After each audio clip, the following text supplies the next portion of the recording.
Conheça o Espiritismo, codificado por Allan Kardec, difundido por Chico Xavier e Divaldo Franco. Sintonize o programa A Caminho da Luz, na Rádio Cisal, todas as segundas e quintas, às 18h30.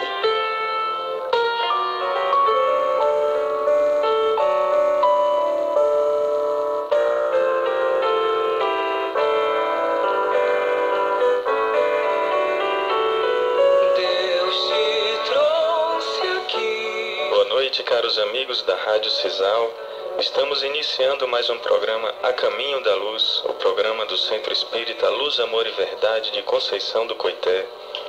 Como sempre, a gente agradece inicialmente a todos os ouvintes, essa audiência que a gente se sente muito acolhido, né? Hoje eu estava passando na rua, um companheiro me chamou e falou assim: "Você é aquele que fala na Rádio Cisal?" A gente acha que sim, sou eu mesmo. Ele falou: eu adoro esse programa sobre o Espiritismo. Mande um alô lá, meu nome é Nanau. Então agora, Nanau, aquele alô, viu? A gente agradece profundamente pelo carinho, pela atenção.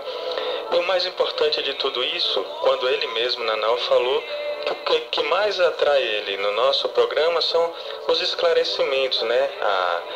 A vontade que a gente tem de esclarecer ao público sob a ótica espírita, mas com todo o respeito pelas demais religiões. Então isso é muito importante.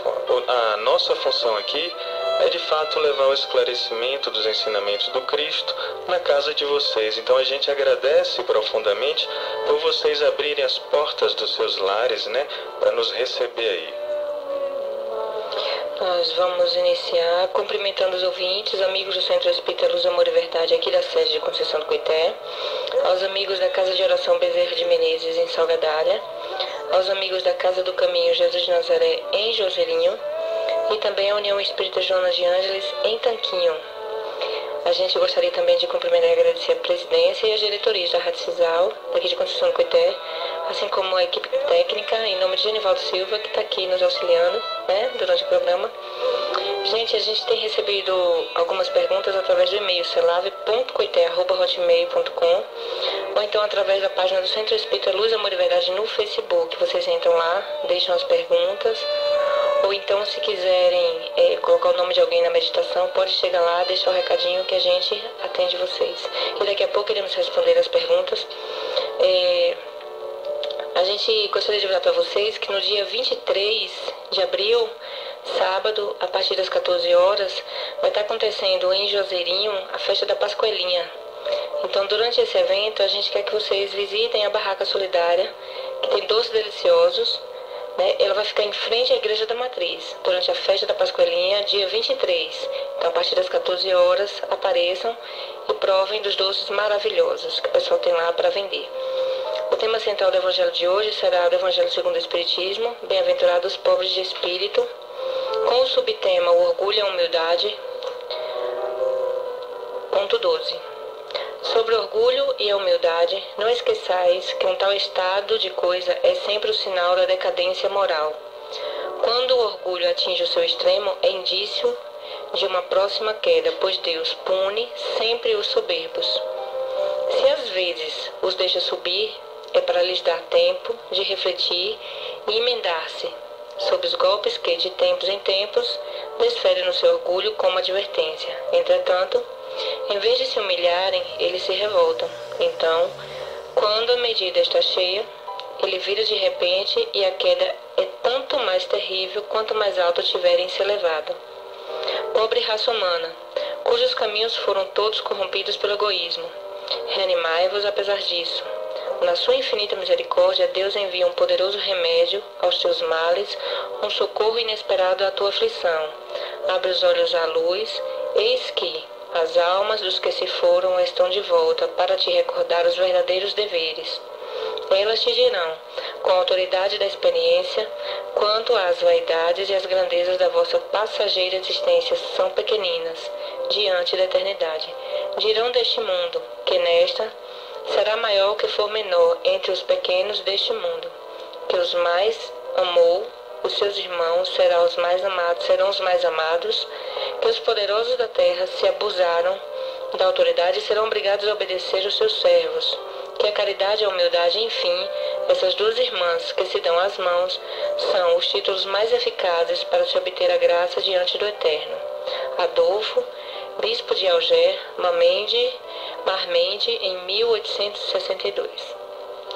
Então, como vocês puderam ver, puderam ouvir, né? Mais uma importante lição do Evangelho segundo o Espiritismo, que vem esclarecer os ensinamentos do Cristo. Esse tema aqui, o orgulho e a humildade, né? Já falamos outras vezes, mas não é à toa que no Evangelho segundo o Espiritismo é um texto muito grande, então a cada programa a gente vem falar sobre uma parte desse texto.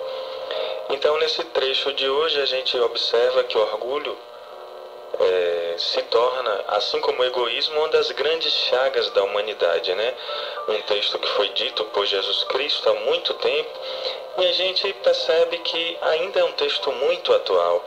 Então, às vezes, a gente consegue perceber que no mundo de hoje, as pessoas, elas se comportam dessa forma, com orgulho à dianteira dos seus atos, o egoísmo, né?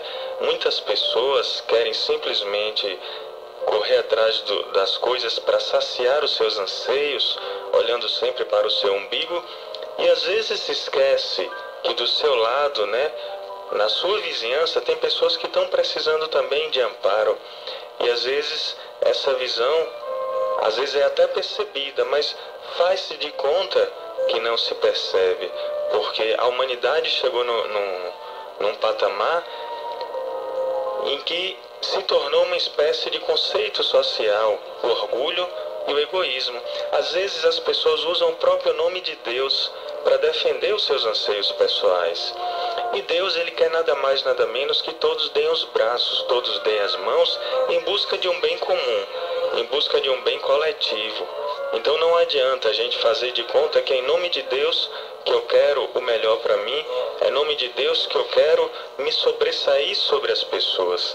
Então isso não existe. Às vezes a gente acha que engana Deus, mas isso é impossível. E nesse mesmo texto, o próprio Jesus, ele nos esclarece que existe a humildade e a caridade, que é exatamente para combater esse egoísmo. Então, para você saber se uma pessoa é boa de fato, ou se ela está falando aquilo só da boca para fora, é só observar os seus atos. Se os seus atos, eles consistem em ajudar o próximo, em auxiliar as pessoas, não faz questão de auxiliar as pessoas dentro dos seus limites, dentro das suas possibilidades, é claro, aí a gente percebe que é uma pessoa boa. Mas se a pessoa só simplesmente com palavras diz: eu sou bondoso, eu sou generoso, eu cumpro o que Deus quer, mas na hora da prática evidencia completamente o contrário do que está falando, né? Uma espécie de ironia. Então, às vezes, muitos falsos profetas que profetizam a palavra de Deus simplesmente para enriquecer o seu bolso. Então, não é por aí. O verdadeiro profeta que leva de fato o caminho que Jesus nos ensinou é aquele que profetiza sem pensar no retorno financeiro, aquele que profetiza simplesmente pela vontade de ajudar as pessoas. Essa é a grande lição que o amado Mestre Jesus nos deixa, né, na noite de hoje com esse trecho do Evangelho. Bom, vamos para a segunda parte das perguntas. Cecília pergunta o seguinte: como podemos ajudar amigos que se encontram muito ligados à matéria e não dão o mínimo valor às coisas espirituais? Veja bem, Cecília, isso aí é uma questão de esclarecimento, né? A nossa maior preocupação. Às vezes as pessoas, elas acham que a sua existência se resume a essa vida atual, né? Essa existência atual. Acha que depois que desencarnar, né? Depois que morrer, depois que tombar o seu corpo físico, ela acha que tudo vai acabar. Então as pessoas costumam querer se apegar a tudo materialmente falando. As pessoas se acostumam querer abraçar as coisas luxuosas, abraçar a riqueza, e esse apego à matéria de fato prejudica prejudica a sua existência. É porque, na verdade, Bruno, eu acho que as pessoas, elas não se atentam muito para o que a pessoa é. E sim, elas supervalorizam muito aquilo que a pessoa tem, né? E deixam de olhar o lado humano e olham apenas o lado material. É onde desanda tudo e desce por água abaixo, né? Exatamente. Então, como fazer, né? É explicar as pessoas para ter esse foco na vida espiritual. Saber que isso aqui é passageiro. E se isso aqui é passageiro, precisamos nos apoiar nas coisas de Deus. Também as preces faz com que a gente emane fluidos positivos para as pessoas, para que de fato elas possam também se energizar com essa positividade. E a nossa intenção de fazê-las ver isso que elas não conseguem enxergar, que é o lado espiritual, também os auxilia muito. Mas a gente também tem que atentar para a evolução espiritual que cada um tem. Então não adianta, às vezes você tem um nível de evolução um pouco maior, mais adiantado, você consegue enxergar adiante, mas aquela pessoa que está passando por aquela situação, ela já não tem essa visão, ela é limitada. Então a gente tem que levar em consideração tudo isso. Exatamente. Bom, João Paulo pergunta o seguinte: por que vemos frequentadores da doutrina espírita agindo de forma contrária ao que o espiritismo ensina? Veja bem, João Paulo, todo mundo tem o seu livre-arbítrio, né? E da mesma forma que existe pessoas no espiritismo, como existem em outras religiões que praticam verdadeiramente aquilo que acredita, existem pessoas que sabem do que deve ser feito, mas na hora da prática não faz. Então, é uma espécie de fraqueza que existe no ser humano que o impossibilita de fazer aquilo que ele sabe que precisa fazer. Então, ele não resiste a tentações, não resiste aos apegos da matéria, né, como foi dito na questão primeira, anterior a essa. E às vezes essa não resistência faz com que ele seja fraco o suficiente para não praticar. E o espiritismo é uma das doutrinas que mais bate nessa tecla, que é a tecla da prática, da caridade, da humildade, né, da simplicidade. E às vezes as pessoas simplesmente sabem o que precisa ser feito, porque no centro espírita realmente elas aprendem isso, mas na hora da prática não estão fortes o suficiente para levar à dianteira os ensinamentos do Cristo. E a gente tem que prestar muita atenção, porque a quem muito foi dado, muito será cobrado. Então, se a pessoa tem conhecimento, tem entendimento e sabe como deve agir e ela não age, com certeza a cobrança será bem maior em cima dela do que em cima daquele que comete o mesmo ato, mas sem conhecimento, sem entendimento daquilo, se é certo ou se é errado, né? Existe uma diferença muito grande, é bom a gente começar a abrir o olho, principalmente nós que frequentamos igrejas, templos evangélicos, centros espíritas, qualquer religião. Então vamos abrir o olho da gente, porque a gente é conhecedor da palavra e quando a gente toma posse daquilo que Deus oferece, a gente tem que saber colocar em prática seus ensinamentos. Humberto pergunta o seguinte: em muitos lugares do mundo, pessoas recebem mensagens de fraternidade, da fraternidade branca universal. Por que será que os espíritas de mediunidade comprovadamente excepcional, como Chico Xavier, não falaram a respeito dos mestres ascensionados? Veja bem, Humberto, cada religião ela possui uma metodologia, ela possui uma forma de agir, né? Ela possui uma forma de atuação. O espiritismo, ele não é uma religião sincrética, ou seja, ele não abraça elementos de várias religiões para fundamentar a sua doutrina. O espiritismo, ele tem a sua doutrina própria, a sua nomenclatura própria, que é fundamentada em pesquisas, em ciência, né? Então, o que acontece? Às vezes, o que há em algumas religiões se assemelham em muito aos métodos espíritas, mas as nomenclaturas que são dadas na doutrina espírita são nomenclaturas a partir das pesquisas de Allan Kardec, a partir das manifestações que os espíritos trazem nos centros espíritas, nos laboratórios espirituais. Então, sobre a fraternidade branca universal, né, que a gente tem grandes nomes que defendem o bem de fato, como Madame Blavatsky, é uma espécie de religião que tem uma metodologia um pouco diferente do espiritismo. A própria Madame Blavatsky, ela discordava em muito da doutrina de Kardec em alguns pontos. Então, assim, nós respeitamos toda e qualquer religião. Só que a nossa metodologia espírita é uma metodologia própria. Por exemplo, na Umbanda existe um sincretismo com outras religiões, existem elementos de várias religiões. Na doutrina espírita já não existe isso, embora haja um respeito imenso para toda e qualquer religião. Então, por isso que nas manifestações de Chico Xavier e outros médiuns renomados, os espíritos que se manifestam, eles não trazem os termos utilizados pela fraternidade branca universal, que é muito mais próximo daquela linha ligada ao esoterismo, né, daquela linha ligada que não deixa de ser importante. Toda e qualquer religião que trata que tem o bem como objetivo é importante, mas por motivo de ter os seus mecanismos próprios de pesquisa, o Espiritismo adota também as suas metodologias próprias. Às vezes, a Fraternidade Branca usa os guardiões, os anjos que batalham em prol de defender o mundo contra as trevas. Aí o Espiritismo usa uma outra nomenclatura, os espíritos de luz, que trabalham em prol do progresso e da evolução da Terra. É mais ou menos por aí. Rita, ela diz o seguinte: minha pergunta é como devo agir para conseguir terminar tudo que começo e, por razão que não entendo, não concluo. Isso me deixa muito ansiosa e infeliz. Será que isso se deve a parentes desencarnados que ficam em nossa casa? Outra coisa, eu me sinto nadando contra a correnteza e quando parece que vou chegar, minhas forças se acabam. Me ajudem com palavras esclarecedoras. Obrigada. Veja bem, Rita, os obstáculos que nos impedem de chegar aos nossos objetivos, eles existem tanto de forma material quanto de forma espiritual. Então, às vezes, tudo parece andar bem, tudo parece estar sob o controle, e quando você está perto de chegar no seu objetivo, acontecem fatos do nada, ou é como se faltassem forças para você, para que você alcance de fato chegar na reta final de chegada. O que acontece? Existem espíritos que trabalham em prol de tentar impedir a nossa chegada ao nosso objetivo.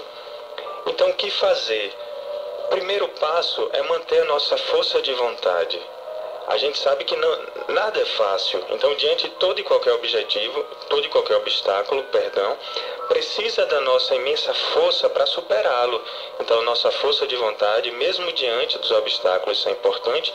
E outra, a nossa boa prática do Evangelho, né? Precisamos nos imunizar contra o mal. E essa imunização, através das preces, através dos hábitos evangélicos, as constantes preces, né?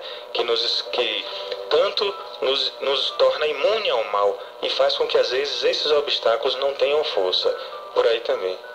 Eu também queria acrescentar uma coisa que Jurandir fala muito, né? Que ela questiona se isso se deve a parentes desencarnados que ficam em nossa casa depois do desencarne.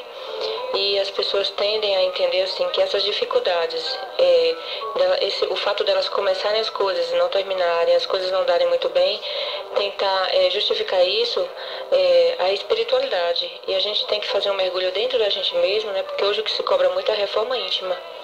Então, que a gente mergulhe dentro de nós mesmos e consiga enxergar realmente os nossos defeitos, porque é muito mais fácil culpar, às vezes, a espiritualidade por coisas que acontecem de errado em nossa vida, do que tentar enxergar as nossas próprias falhas e tentar corrigir dentro da gente.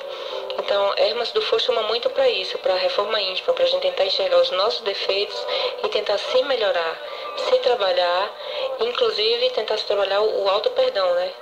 A gente já aprendeu muito que deve perdoar os outros, mas a gente ainda não aprendeu como se perdoar, como entender as nossas falhas e como superar essas dificuldades dentro de nós mesmos. Vamos dar continuidade. Maria do Carmo, ela diz o seguinte: na visão da doutrina espírita, qual é a resposta ou como proceder com meu filho usuário de drogas? Eu me pergunto porque o meu filho é usuário de drogas e às vezes ele parece ter uma aversão por mim. Muitas vezes fico pensando, será que é somente efeito da droga ou será que tem alguma coisa a ver com parte espiritual? Certamente tem a ver com as duas partes, Maria do Carmo. De fato, quando a pessoa entra no mundo das drogas, ela sofre influências negativas no mundo espiritual também. Como nós falamos agora há pouco, da mesma forma que a reforma íntima, né? As constantes preces nos imuniza contra o mal, quando a gente entra no mundo das drogas, a gente abre uma porteira imensa para a influência de entidades inferiores, entidades zombeteiras, entidades maléficas, que querem de fato o prejuízo das pessoas. Então eles sofrem uma influência espiritual muito grande.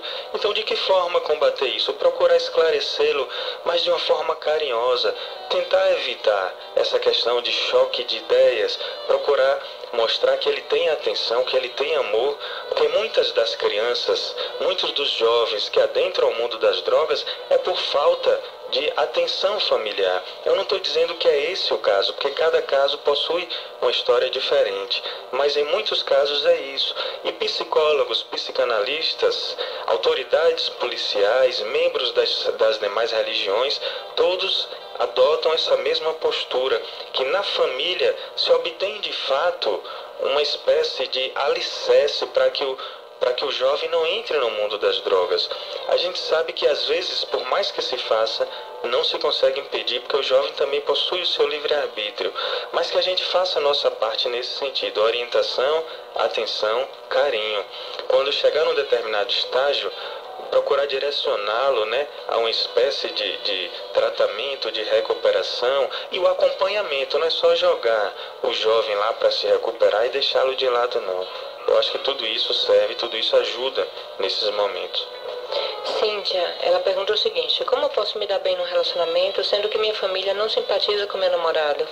Esta antipatia será por causa de outra vida? Pois ele é um bom rapaz. Veja bem, Cíntia, existem vários casos, vários motivos, né, que podem evidenciar essa antipatia da sua família. Um deles pode ser de fato espiritual, se aleatoriamente, né, falando de forma hipotética, se no passado, em uma vida anterior, esse jovem que é o seu namorado foi um inimigo da família. Pode ter sido isso, né? E tem outros motivos de ordem material. Não estou falando que é o seu caso, mas às vezes uma família procura ver se a pessoa, se o namorado é bem de vida, são conceitos equivocados, né? Estritamente materiais, para ver se ele vai ter um futuro bom para a família, ver se é de status, se é uma de família de renome, que a gente sabe que é um equívoco. O importante é ver o caráter, ver se a pessoa de fato vai fazer a sua filha feliz, se vai ajudar a sua filha feliz, que às vezes a sociedade tem dessas coisas. O namorado de minha filha tem que ser rico. Aí depois que casa fica maltratando a filha, às vezes agride verbalmente, fisicamente, ou seja, teve uma análise superficial, materialista, e não é por aí. Bom, vamos lá. Wanda, ela perguntou o seguinte: quero saber se os espíritos podem interferir na vida de um casal a ponto de fazer com que nunca veja o outro com bons olhos. Pode sim, Wanda. Às vezes, inclusive, espíritos têm ciúme, né, das pessoas, assim como o mundo espiritual é tal qual o mundo material. Então, da mesma forma que entre nós, seres encarnados, existem pessoas boas, existem espíritos bondosos, sublimes até, da mesma forma que existem pessoas de mau caráter, existe também espíritos dessa mesma forma. Então, existem espíritos que têm ciúmes. Às vezes foi um ex-marido na encarnação anterior e que não se conforma em ter perdido porque ficou aquele sentimento de posse desnecessário, que isso não deve existir. Então, às vezes está ali provocando, de fato, coisas para que você só enxergue a parte defeituosa do seu cônjuge. E existem mil e um outros fatores, né, que podem estimular um espírito a tentar interferir para desestruturar a vida de um casal. No livro Nosso Lar, André Luiz passou por isso, não foi, Bruno? Conta aí pra gente. Ele desencarnou e numa das visitas, quando ele teve permissão para visitar a sua residência, ele encontrou a mulher já com outro marido e ele sentiu ciúmes. Tá vendo? Acontece também, né? Paulo pergunta: uma amiga pergunta se não estamos iludidos com comunicações de espíritos. Para mim, afirma ela, nunca ninguém voltou de lá para contar como é. Eu acho que vocês estão em contato com demônios enganadores. Veja bem, Paulo, sobre essa sua amiga, você diz para ela o seguinte: a comunicação entre os espíritos, essas comunicações ocorrem em todo o globo terrestre, em todo o mundo.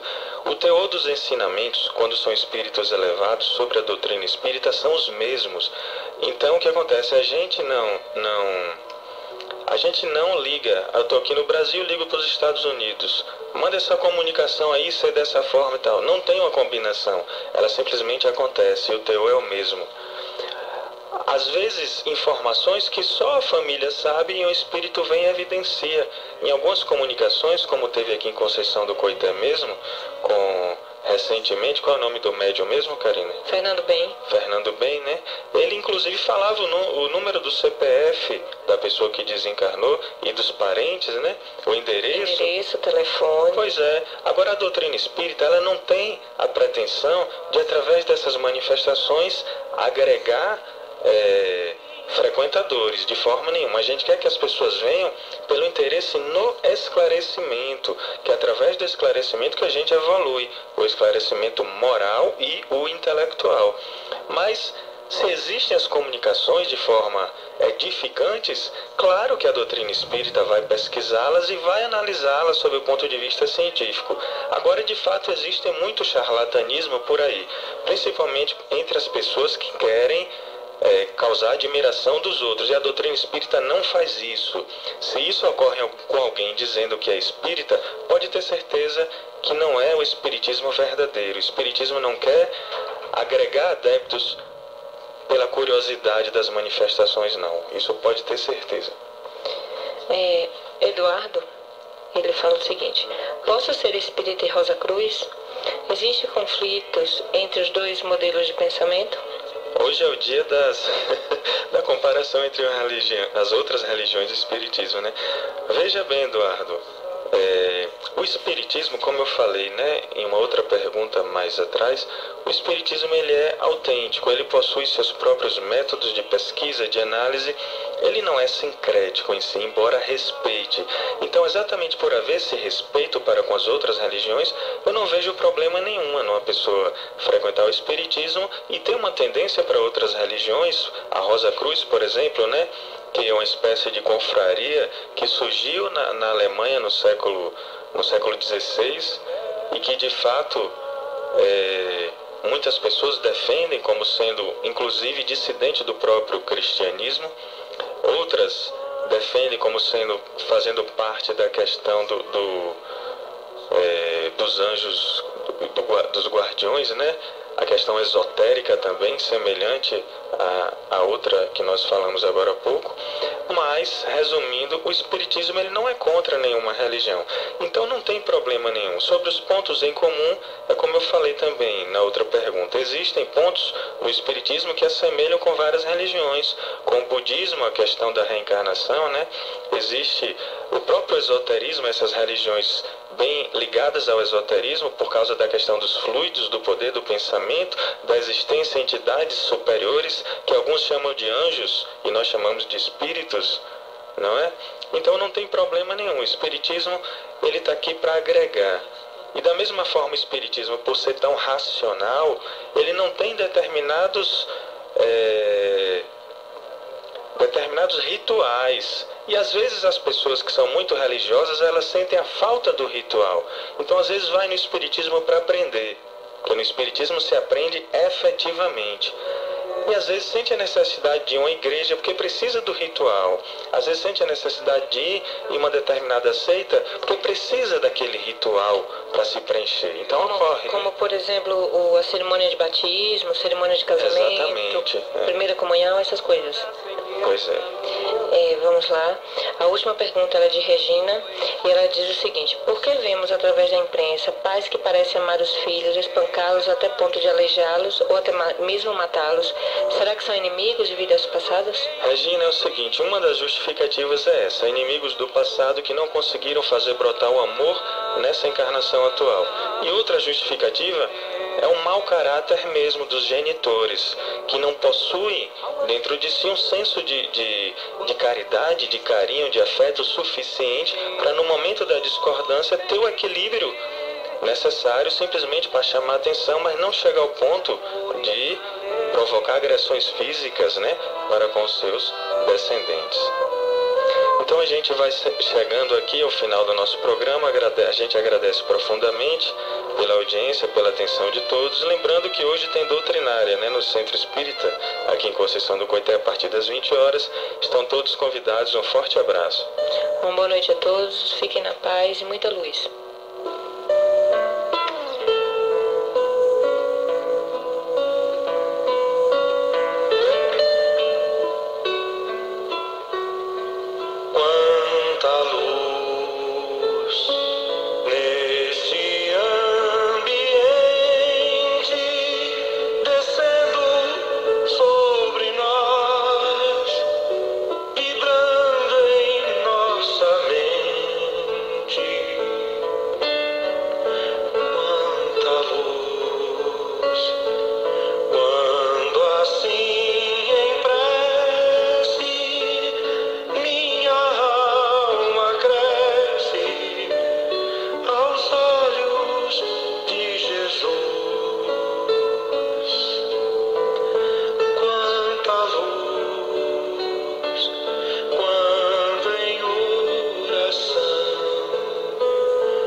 difundido por Chico Xavier e Divaldo Franco. Sintonize o programa A Caminho da Luz, na Rádio Cisal, todas as segundas e quintas, às 18h30.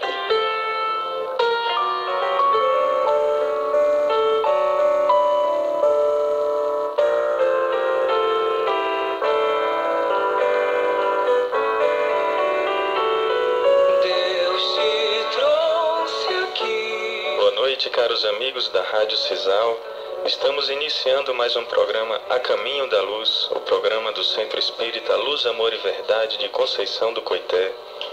Como sempre, a gente agradece inicialmente a todos os ouvintes, essa audiência que a gente se sente muito acolhido, né? Hoje eu estava passando na rua, um companheiro me chamou e falou assim: você é aquele que fala na Rádio Cisal?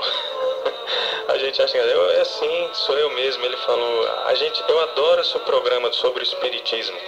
Mande um alô lá, meu nome é Nanau. Então agora, Nanau, aquele alô, viu? A gente agradece profundamente pelo carinho, pela atenção. E o mais importante de tudo isso, quando ele mesmo, Nanau, falou que o que mais atrai ele no nosso programa são os esclarecimentos, né? A vontade que a gente tem de esclarecer ao público sob a ótica espírita, mas com todo o respeito pelas demais religiões. Então isso é muito importante. A nossa função aqui é de fato levar o esclarecimento dos ensinamentos do Cristo na casa de vocês. Então a gente agradece profundamente por vocês abrirem as portas dos seus lares, né, para nos receber aí. Nós vamos iniciar cumprimentando os ouvintes, amigos do Centro Espírita Luz, Amor e Verdade, aqui da sede de Conceição do Coité, aos amigos da Casa de Oração Bezerra de Menezes, em Salgadalha, aos amigos da Casa do Caminho Jesus de Nazaré, em Joserinho, e também a União Espírita Joana de Ângeles, em Tanquinho. A gente gostaria também de cumprimentar e agradecer a presidência e as diretorias da Rádio Cisal, daqui de Conceição do Coité, assim como a equipe técnica, em nome de Genivaldo Silva, que está aqui nos auxiliando, né, durante o programa. Gente, a gente tem recebido algumas perguntas através do e-mail celave.coité@hotmail.com, ou então através da página do Centro Espírita Luz, Amor e Verdade no Facebook. Vocês entram lá, deixam as perguntas, ou então, se quiserem colocar o nome de alguém na meditação, pode chegar lá, deixar o recadinho que a gente atende vocês. E daqui a pouco iremos responder as perguntas. A gente gostaria de avisar para vocês que no dia 23 de abril, sábado, a partir das 14 horas, vai estar acontecendo em Joserinho a festa da Pascoelinha. Então, durante esse evento, a gente quer que vocês visitem a Barraca Solidária, que tem doces deliciosos. Ela vai ficar em frente à Igreja da Matriz, durante a festa da Pascoelinha, dia 23. Então, a partir das 14 horas, apareçam e provem dos doces maravilhosos que o pessoal tem lá para vender. O tema central do Evangelho de hoje será o Evangelho segundo o Espiritismo, Bem-aventurados os pobres de espírito, com o subtema O Orgulho